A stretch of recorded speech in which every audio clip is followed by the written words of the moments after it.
Right, so hello and welcome back to Books and Things, and welcome back to Jane Austen July. Today I thought I would make a video telling you about some of my favourite Jane Austen screen adaptations.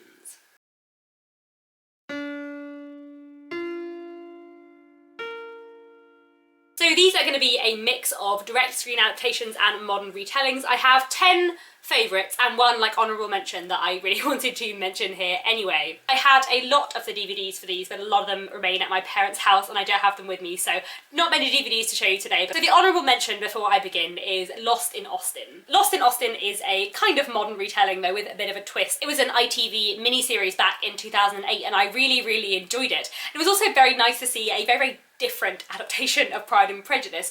Lost in Austen looks at a woman in the modern world who is obsessed with Jane Austen and one day just finds like a portal in her bathroom into Pride and Prejudice. So she goes into Pride and Prejudice where she meets all of the characters, and when she goes into Pride and Prejudice, Lizzie Bennet comes into the modern world and then our central heroine proceeds to wreck the whole plot of Pride and Prejudice in the world of Pride and Prejudice. It is very good fun and very silly. There are some issues I have with this. I've mentioned before how I find the idea that Lizzie Bennet is a thoroughly modern woman a bit ridiculous because she is not. But I also think there are some really interesting interpretations of some of the characters in here.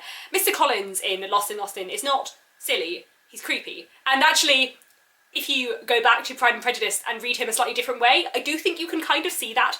So that's quite fun. And also, like, Caroline Bingley is not jealous of Lizzie and Darcy because she's in love with Darcy, but maybe because she is gay. And just like lots of twists on Pride and Prejudice, which I think are done very nicely. And it also addresses some of the very kind of different social behaviours and expectations of the time in a really great way. It's very different and good fun, and I would highly recommend it. So into my top 10. At number 10, I have Clueless. Clueless is another modern adaptation. This is from 1995 and it is an adaptation of Emma, set in an American high school following various rich kids and their relationships. And it is very entertaining and very funny and so thoroughly 90s. But what I love about Clueless is that it actually is a really good adaptation of Emma.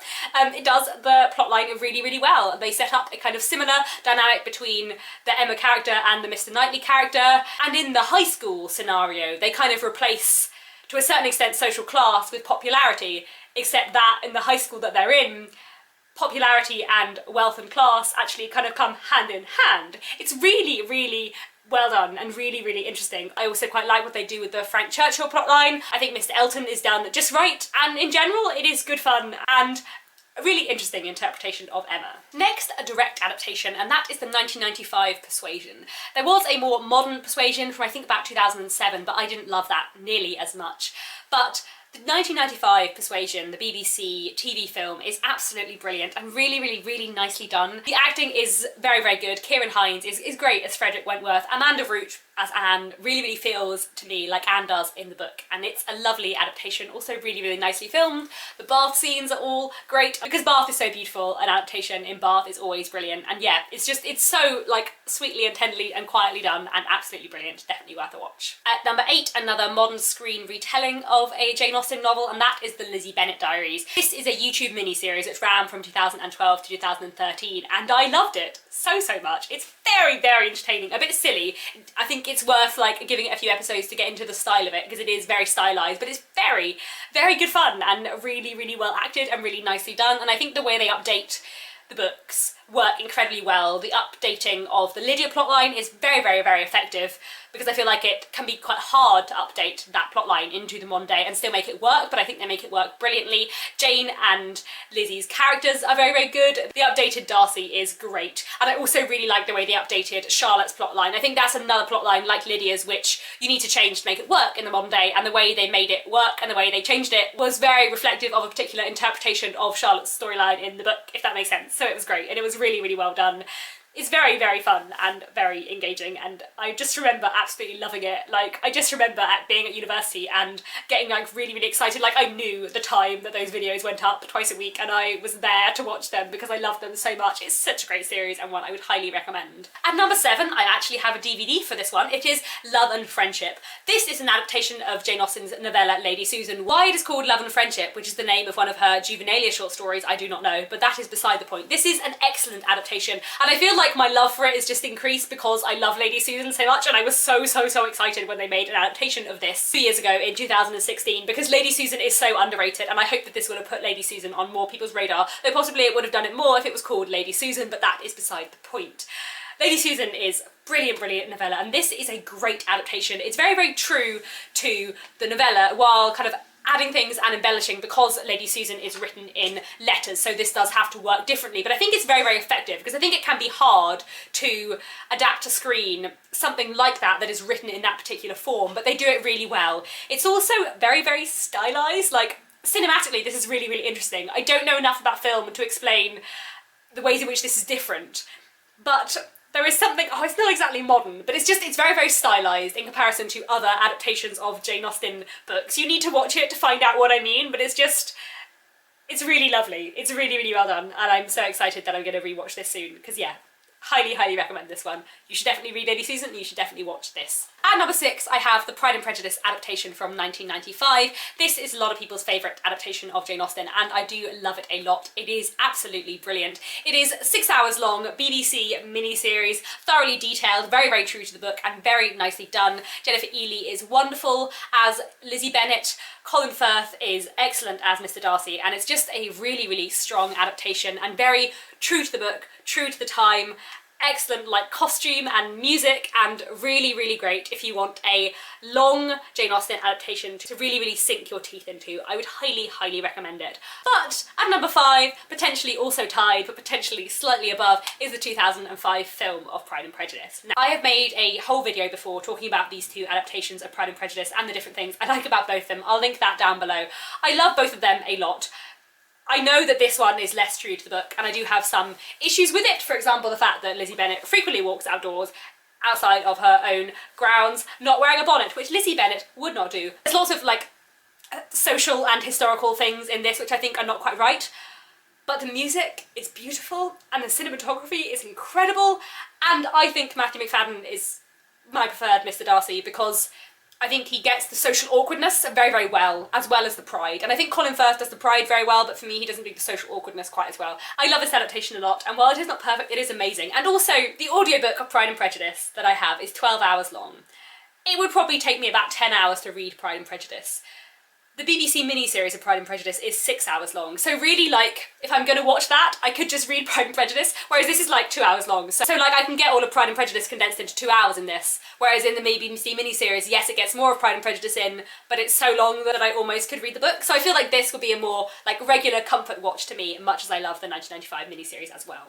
At number 4, we have the ITV TV film from 2007 of Northanger Abbey, which is excellent. One thing you will notice is that my top 4 favourite Jane Austen screen adaptations are of my 3 least favourite Jane Austen novels. And while Mansfield Park is my second favourite Jane Austen novel, there is not a single Mansfield Park adaptation on this list. That's partly because often for me, the Jane Austen novels I think are not entirely perfect. A screen adaptation of can do certain things to like develop plot lines I think are slightly less developed, or iron out little things in the plot. And also because for the Jane Austen books I love the most, I would almost like rather read the book than watch a screen adaptation. Whereas for the ones that I love slightly less, where sometimes the story is stronger to me than the execution, they're the ones that I really love the screen adaptations of, if that makes sense. And also I've never seen an adaptation of Mansfield Park that does it right. They either change Fanny's character beyond recognition and make her Lizzie Bennet, which she is utterly not, or it just becomes really boring because it's a more internal novel. So yes. Anyway.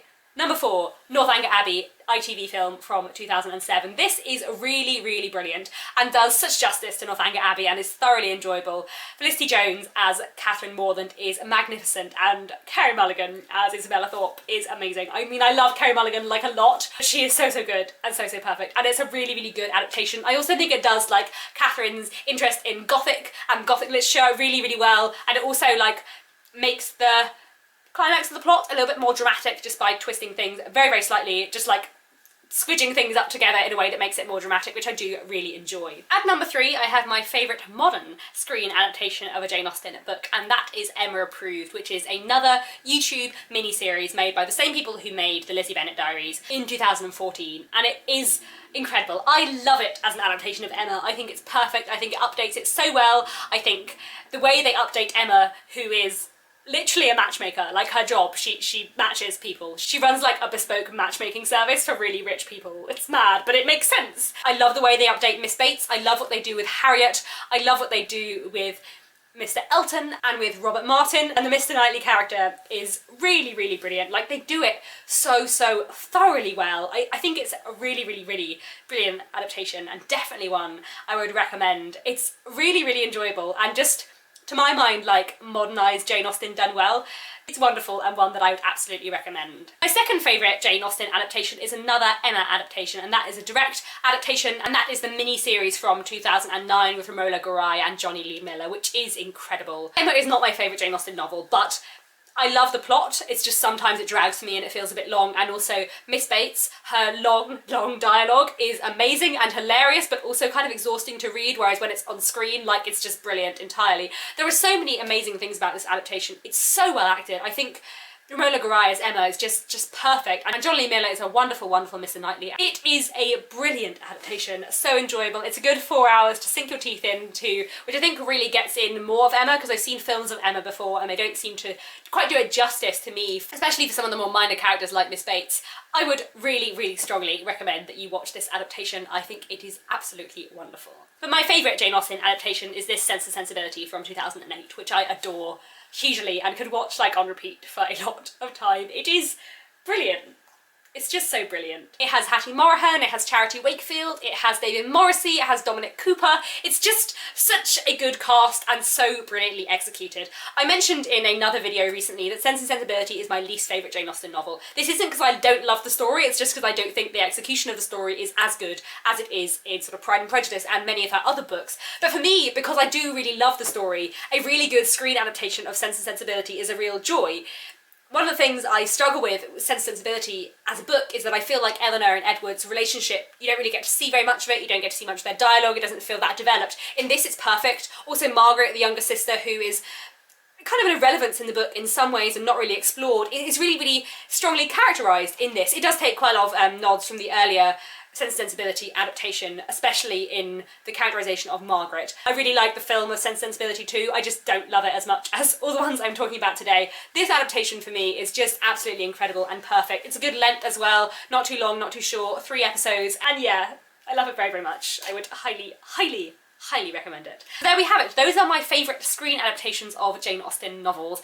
I love all of these very, very much. Please let me know down in the comments what your favourite screen adaptation of a Jane Austen book is, and I will try and check it out if I haven't seen it before. Although I have seen all of the direct screen adaptations from the last 25 years, except in the Gwyneth Paltrow Emma, which by the time this goes up, I may have seen. So I've seen a lot of them, but I'm sure there are more to discover of older adaptations and indirect modern retellings and so on. So yes, thank you very much for watching, and I'll be back very soon with another bookish video.